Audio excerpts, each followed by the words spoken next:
Hey up guys, I just wanted to post a little video for about a couple of rigs, or mainly actually one rig, that I posted a few weeks ago on Sticksharptackle page.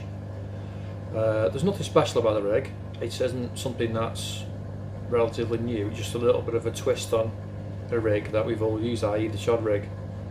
So I just wanted to show you how you tie the little knot. It's nothing special. As you'll see, it's actually dead easy, it's just fiddly. So what I'll do is I'll bring the camera in a bit lower and I'll show you these rigs. Let me just adjust this slightly, guys, so you can see better. Right, the rig you're looking at, I will post a picture on the screen. This is the rig in question. You can see that. It's just basically a chod rig with an extended D. But some people are a bit unsure how to tie the knot on the actual lower bit that attaches to the swivel. So I'll just run through that for you. And these, by the way, don't be stuck in the way that you've got to use a chod hook all the time. None of these are chod rigs, as you'll see in the picture. I mean, that one there sits beautifully, and that's not a chod hook, should I say. So, right, the basic one is to do a whipping knot, or however you tie your chod rigs. But all I've done, I whipped it up 12 to 15 times. So when it's whipped up, it goes right at the back of the hook, just opposite the point of the hook. And then all you basically got to do is put your little, again, whatever you use, whether your ring swivel or spike or whatever you use on the back of there, make sure you put it on first. Pull that down towards where you're roughly going to use it. I'm trying to do it so you can see it better. And all you've got to do is set it so where you want it. So if you want a bigger loop or a slightly smaller loop there, you can see that at the back of your hook. And then all you've got to do is a simple overhand knot back through. But what you've got to do is you've got to try and keep it exactly where your end of your fingertips are. That's the key problem, so you've got to keep it there.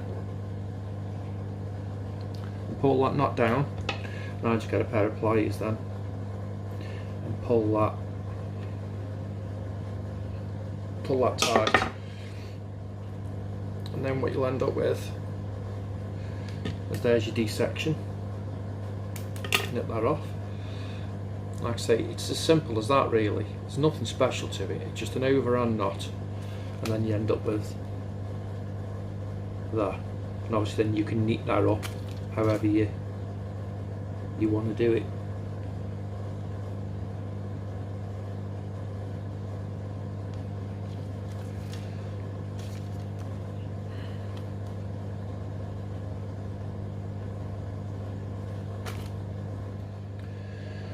So that basically gives you the rig you're looking at from before. I mean, it's just an overhand knot, it's nothing special.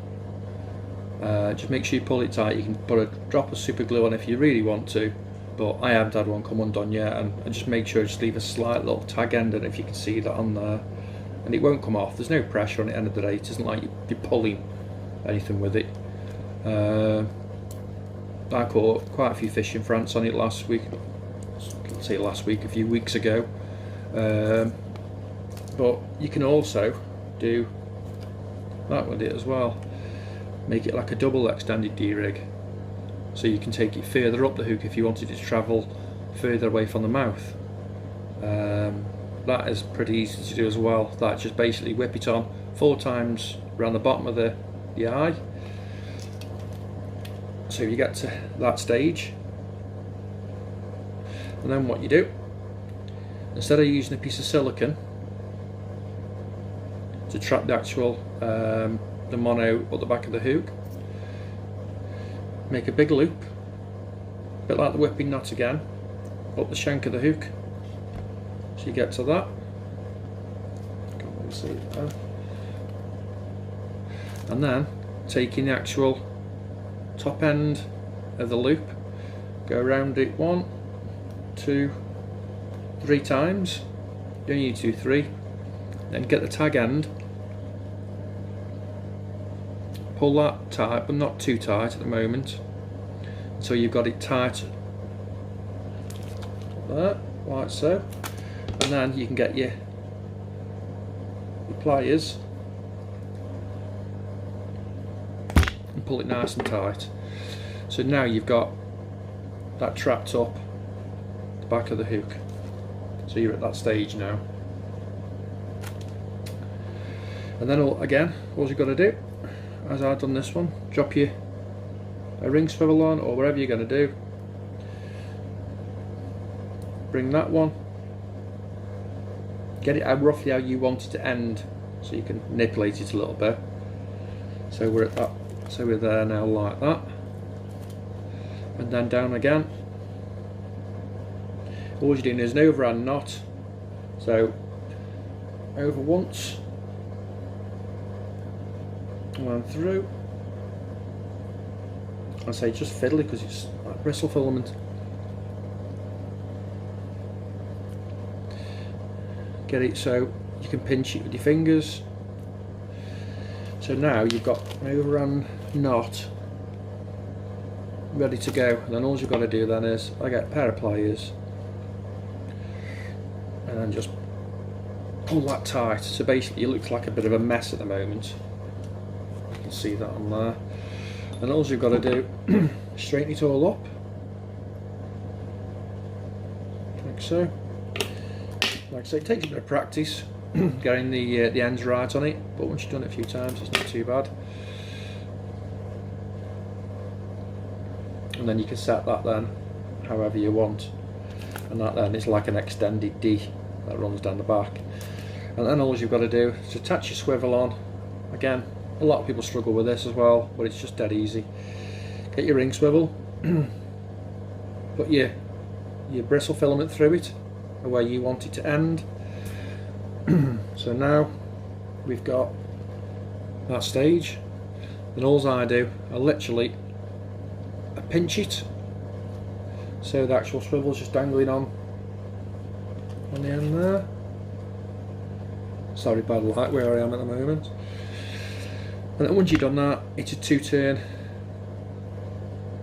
twist around the bristle filament, and then back through the first hole that you've made. To there. So now you end up with that. Just 2 turns, because this won't come undone because it's so stiff. And then again, I get your puller tool, and also I get then as me pliers. I pull that down nice and tight, and then nip the tag end off, and if you want to blob it, blob it. And there is your finished rig. No, you don't have to overcomplicate them. I mean, this is like an extended D. It works nice if you want to. If everybody else is using a little chod, if you want to just change it around a bit. I'll just line these up on this paper here, and you can just see them.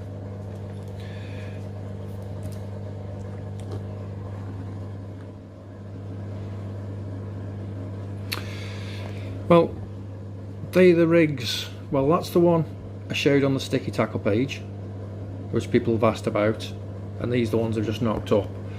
So basically on that particular one there, all it is, it's about 12 times whipped up. So once you've whipped up and then dropped round the back for your D, it's just a simple overhand knot, that is. And the key to it is it's not going too far away from your eye. Once you go down here with it, you know, you're talking a totally different rig. Then it's going to drop right off the back. It's going to come right down. So keep it relatively close. And if you want a bit more of a better dissection on, move to that rig. So you've got, again, you can do 4 turns if you want. I think I've done 6 or 7 there. up, and then do another whipping knot above it, trap it on. It's better than a piece of silicone, I think. It just doesn't move once you've clamped it tight. And then obviously you can steam and mould that then to how you want it sitting. And then obviously when your bait's up here, when it's pricked in the fish's mouth, it's going to travel all the way down, completely out of eyesight of the fish. So that works quite well. I used that in France a few weeks ago, and I caught really well on that particular rig. And then again, just a simple overhand knot there, and then this part of the rig, you just thread it once through your swivel, clamp it over like I showed in the video, so you've got a basic V section, and then twice around the bristle filament, and then once back through the first V at the bottom, and then wet it and pull it tight. Dead simple. Like I say, there's nothing special about them. I'm not confessing to be the first to do that type of rig. It's just a little bit of a change. If everybody else is using Ronnie rigs or chod rigs or something, if you want something a little bit different, then you know, it's just nice to mix up a little bit. But personally for me, I think that one is bang on. It just changes up a little bit, and like I say, it's not a chod rig, an actual chod hook should I say. It's not going out turned eye, but I just find with these hooks, I mean these sticky sharp hooks, I mean that's the crank style hook of theirs, they just, as you can see, super sharp, and it just lends itself perfectly. You can sit it, I don't like them sitting straight, I like it bent over, probably more of an angle than that actually. But you can just play around with them. I mean, here's another one here on a slightly different hook. You can see that one, that's really aggressive. I love that rig. I mean, it's just a bit different from the Ronnie rig. I know it's fixed, you can't swap your hook, but again, once that pop-up sitting sort of like, you know, where it's gonna sit, just above there, it's sitting so aggressive, so when it drops in that mouth, that point wants to pull in. It isn't pulling down into the mouth like a chod rig does. A chod rig tends to pull sort of like straight down, where this one's pulling back in the mouth, so it's got less chance of coming out. That's my opinion anyway. Like I say, not the first, and I certainly won't be the last to change it up, but between that one and that one, I think it gives you a totally different look on that type of rig. I mean, you can actually see if you level them up how aggressive they do sit. If you see there, I mean a chod rig would probably be sitting less aggressive than that one, but that one sits really aggressive. I actually love that rig, how it sits with a little curve hook. But yeah, try them. Let me know what you think.